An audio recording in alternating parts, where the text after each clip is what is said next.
Personne ne leur donne jamais la parole. Et pour cause, ils sont ukrainiens et russes. Et ils vont s'exprimer ensemble à cette tribune. Ils sont signataires de l'appel russo-ukrainien contre la guerre et membres du réseau La Paix par en bas. La parole à Andrei Konovalov et Lisa Smirnova.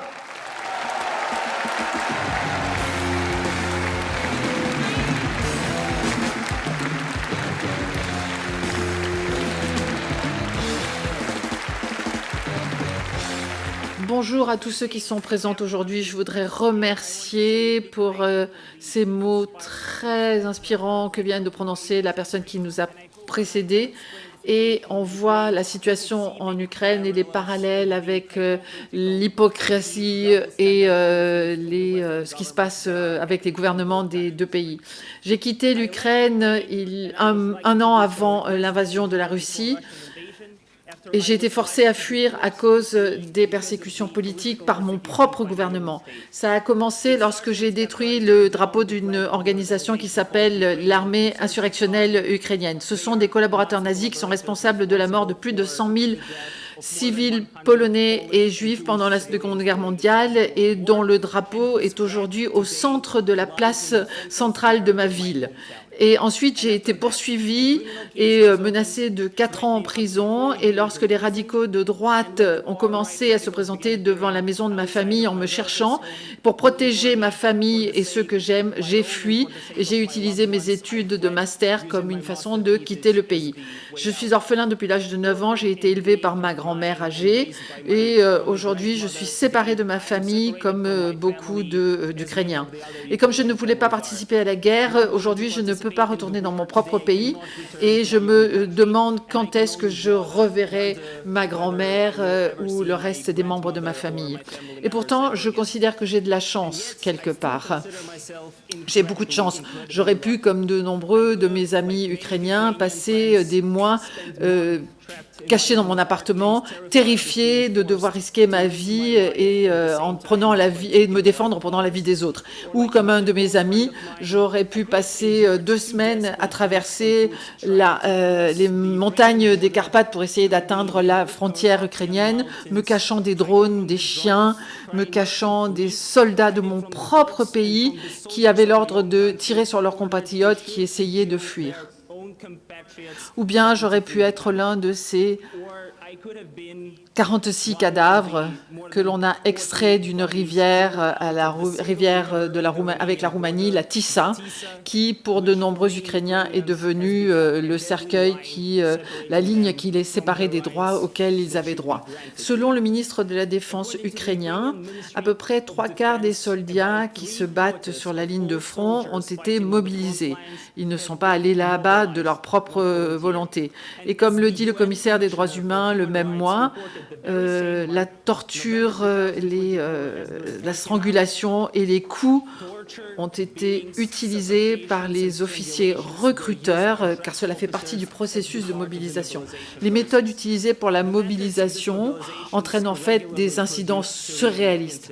Presque tous les jours, la société est choquée en Ukraine par les photos de mères qui montrent les corps meurtris de leurs fils qui ont été enlevés par des officiers recruteurs et ensuite déclarés morts d'arrêt cardiaque ou de crise cardiaque. Et leur demande de justice, évidemment, reste sans réponse. L'année dernière, lorsque j'ai demandé à un membre du Bundestag, c'est-à-dire le Parlement allemand, un membre de la coalition au gouvernement, qu'en était-il d'un document des Nations Unies sur la torture, elle m'a regardé dans les yeux devant plusieurs témoins et elle m'a dit « Nous sommes au courant, nous parlons de ce qui se passe en Ukraine, mais nous ne le rendrons jamais public. » Comme pour Israël, alors qu'on condamne la Russie parce qu'elle méprise les droits humains, les gouvernements acceptent et rendent légitime la pratique systématique de la torture en Ukraine. Ils parlent d'un besoin de continuer la guerre pour défendre la liberté. Mais qu'est-ce que la liberté a à voir avec le fait d'empêcher les gens de quitter les zones de guerre, de les obliger au contraire à participer à ce bain de sang?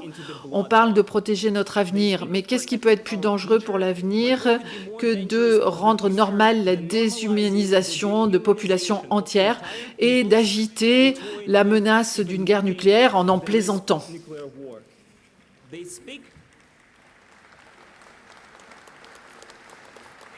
Il nous parle de défendre la démocratie.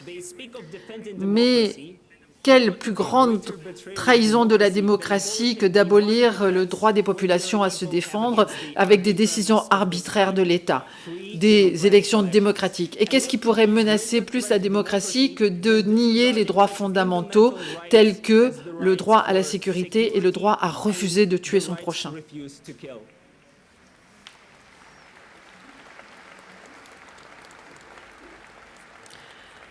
Ces politiciens ont raison sur un seul point. Les démocraties sont effectivement en danger dans le monde entier. Mais disons-le clairement, la menace à nos démocraties, elle ne vient pas d'un pays, d'une nationalité, d'une culture ou d'une religion en particulier. Le vrai danger, c'est l'inégalité sociale et le fait de faire la guerre pour le profit et d'appliquer les droits humains de façon très sélective.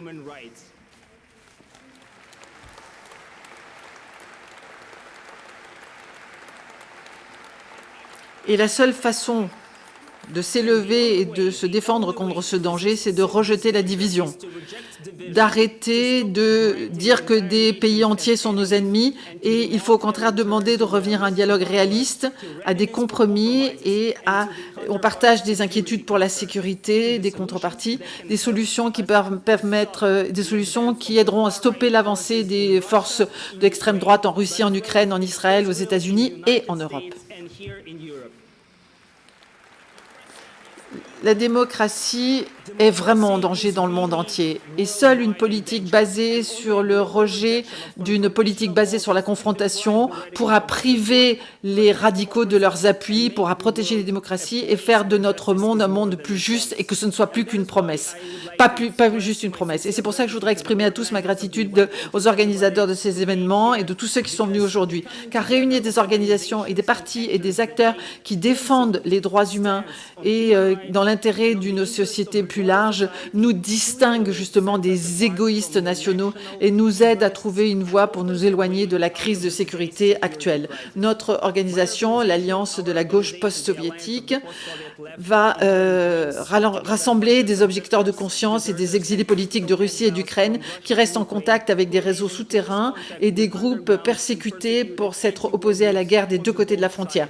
Nous recueillons des preuves de violation et de répression qui déchirent nos pays et nous sommes toujours prêts à les partager et à partager notre lutte avec ceux qui partagent nos idées. Concernant l'Ukraine, selon le procureur général, quand on parle de ceux qui ont fui l'armée, qui ont décidé de ne pas se livrer à la guerre, au cours des 6 premiers mois de l'année, l'Ukraine a vu 125 000 nouveaux objecteurs de conscience. Et je dois souligner que défendre l'Ukraine, cela veut dire les défendre la population ukrainienne et non pas défendre ceux qui, pour protéger leur propre famille, forcent les autres à sacrifier leur propre vie et la vie de leurs enfants. La liberté ne peut pas être obtenue par la coercition. Et la première étape que les gouvernements européens pourront franchir, ce serait de geler les milliards qui sont versés dans les armes pour au contraire les orienter vers des mesures concrètes qui seraient prises par les autorités ukrainiennes, des mesures qui pourraient permettre de diminuer les tortures et les actes illégaux vis-à-vis des citoyens au nom de la mobilisation. Mais évidemment, ce n'est pas ce qui se passe et ce n'est pas ce qui va se passer. Car les livraisons d'armes et la guerre elle-même n'ont rien à voir avec la liberté, n'ont rien à voir avec la démocratie, n'ont rien à voir avec les intérêts de la population ukrainienne, ni les intérêts de l'État ukrainien. Ils ne servent qu'un seul objectif, l'intérêt de la clique néoconservatrice transatlantique, chers amis.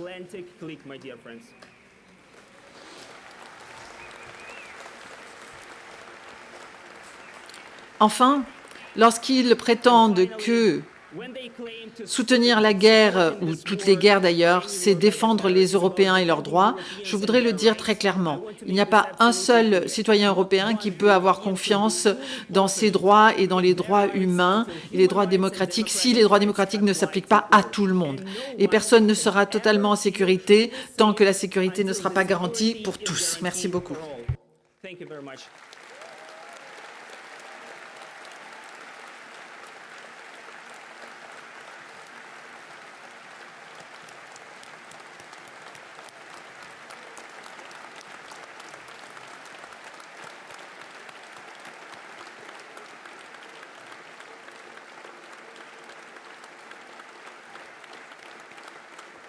Merci beaucoup.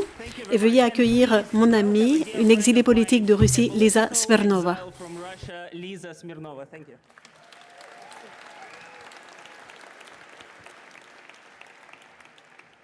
Bonjour camarades. Vous avez vu comment Donald Trump a changé ces dernières semaines.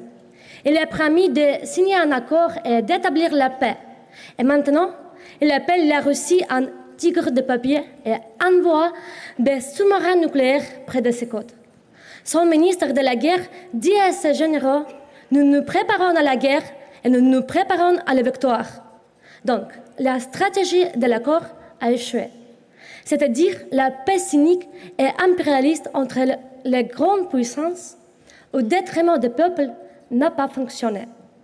Les contradictions sont trop grandes et voilà, nous nous retrouvons face à une guerre sans fin. Et les jeunes en Russie voient cela aussi. Pour eux, la guerre dure déjà depuis 43 mois. 250 à 300 000 personnes sont mortes et des centaines de milliers sont devenus handicapés. Les sondages montrent qu'en mois, les 3/4 de la population russe veulent des négociations immédiates et la fin du carnage. Au front, la fatigue est encore plus profonde. Les soldats sont épuisés, comme le montrent leurs journaux intimes, leurs lettres et les conversations qu'ils ont avec eux. Le nombre de déserteurs augmente. Mais pourquoi cette fatigue ne se transforme-t-elle pas en protestation contre la guerre? Il y a plusieurs réponses à cette question.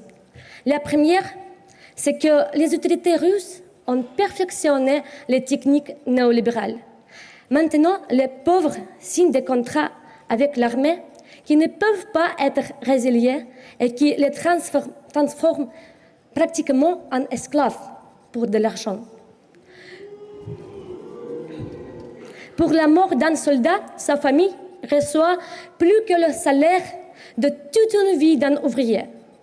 La pauvreté et les inégalités n'ont pas seulement transformé la vie humaine en marchandise, mais la mort elle-même. L'élément central du système, c'est son appareil répressif. Toute dissidence mène à la prison. Toute tentative de s'opposer à l'injustice sur le front est punie par la torture et souvent par la mort. Mais il y a une autre raison. Il n'y a qu'une solution politique pour mettre fin à cette guerre. Beaucoup de gens ont été perdus. Par exemple, j'avais un ami, un activiste de gauche. En 2022, il s'est opposé à la guerre et même participé à des manifestations. Quand ces manifestations ont été réprimées, il s'est découragé et a perdu tout espoir. Ni la gauche, ni les libéraux pacifistes n'ont pu lui dire comment mettre fin à la guerre. La plupart d'entre eux, au contraire, réclamaient une escalade. Et lui, comme des millions de Russes, il a décidé que le chemin le plus réaliste vers la paix, c'était une victoire de la Russie par les armes. Il a signé un contrat et il est parti au front. Et 6 mois plus tard, il était tué. Bien sûr, l'argent est le fondement de la machine militaire de Poutine. Mais sans espoir de paix, c'est-à-dire de vie, même l'argent ne fonctionne pas. Finalement, tous les espoirs se sont tournés vers Trump et son deal avec Poutine. N'importe laquelle pourvu qu'on finisse avec ce cauchemar. Aujourd'hui, cet espoir s'est évanoui. La principale leçon de ces 43 mois d'horreur, c'est que le régime actuel est incompatible avec la paix. Lorsque mes camarades... Merci.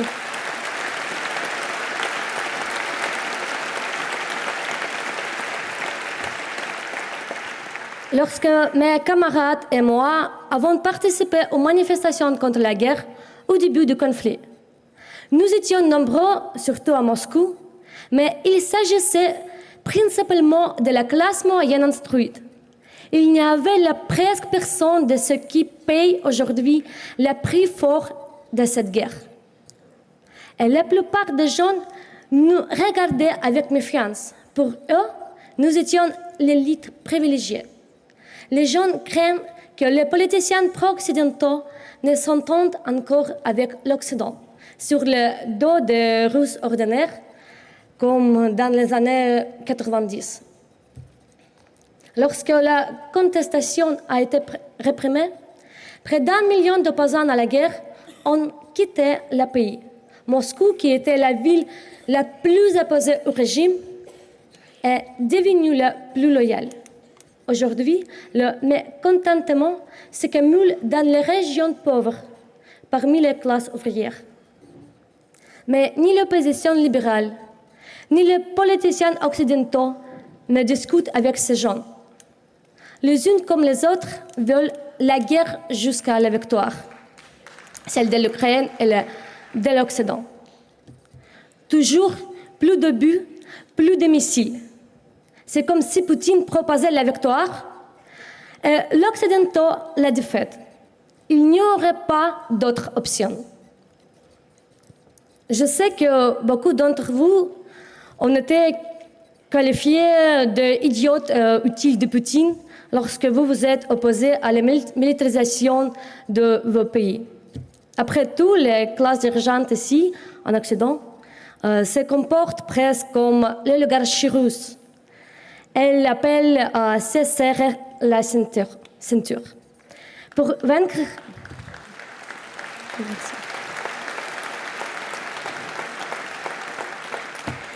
Pour vaincre l'ennemi extérieur. Et ceux qui ne sont pas d'accord, on les traite d'agents de l'étranger. Comme en Russie pour Starmer, pour Macron ou Trump, la guerre devient un moyen de conserver le pouvoir, souvent au détriment de la démocratie.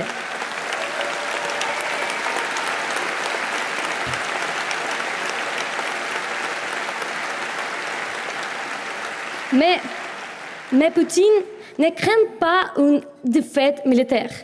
Au pire, il dispose de la bombe atomique. Chaque escalade ne fait que renforcer son pouvoir. C'est pourquoi ce que nous faisons aujourd'hui est bien plus dangereux pour sa dictature que les bombes et les missiles que Macron, Scholz, Merz ou Trump envoient au front.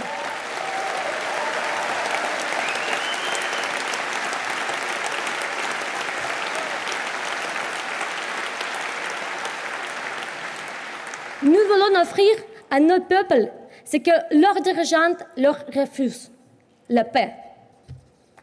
C'est la question essentielle, non pas la victoire, mais précisément la paix, la fin du carnage. Et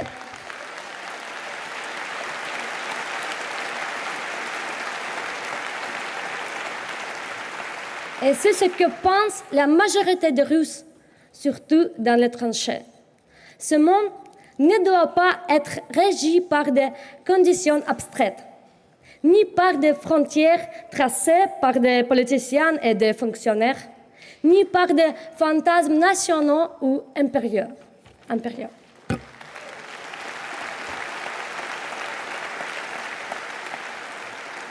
Ce doit être un monde fondé sur la volonté des gens eux-mêmes, sur leur autodétermination.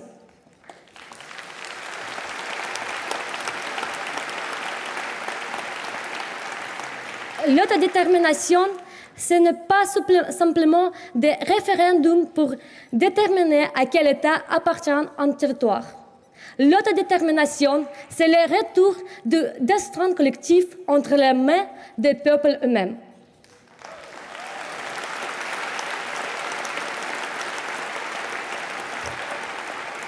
Mais Vladimir Poutine acceptera-t-il une telle paix? J'ai un doute. Mais elle subira certainement des centaines de milliers de personnes dans les tranchées et des millions à l'arrière. Et si Poutine la leur refuse, il devra mener la guerre sur 2 fronts. Les programmes dont nous discutons aujourd'hui rapprochent davantage la chute du régime de Poutine que tous les missiles de l'OTAN.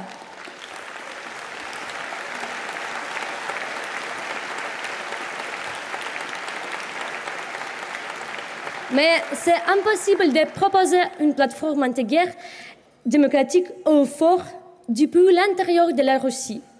L'opposition libérale et pro-occidentale russe en est incapable, et encore moins les élites occidentales.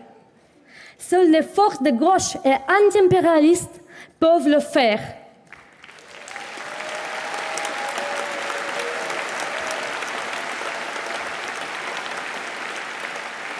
Et c'est pourquoi je propose de créer un groupe de travail qui se chargera d'établir cette plateforme. D'ici la prochaine rencontre, nous pouvons et nous devons mettre nos paroles en acte. Par exemple, pour nous, les Russes, il y a une date particulière, le 19 janvier, jour de commémoration des antifascistes assassinés et des victimes de répression politique. Aujourd'hui, les principales victimes des répressions, ce sont les déserteurs. Et je voudrais dire avec fierté que l'un des déserteurs russes a rejoint notre coalition russo-ukrainienne. Et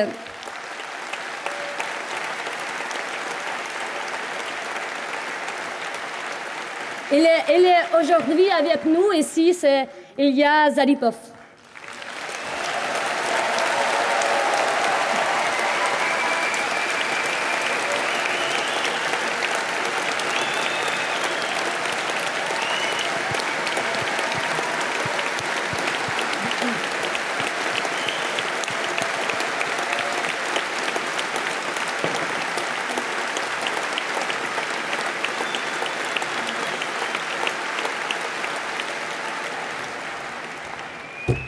Et 19 janvier, nous pourrions faire de cette journée une journée de solidarité avec les déserteurs et les opposants à la guerre, victimes des répressions.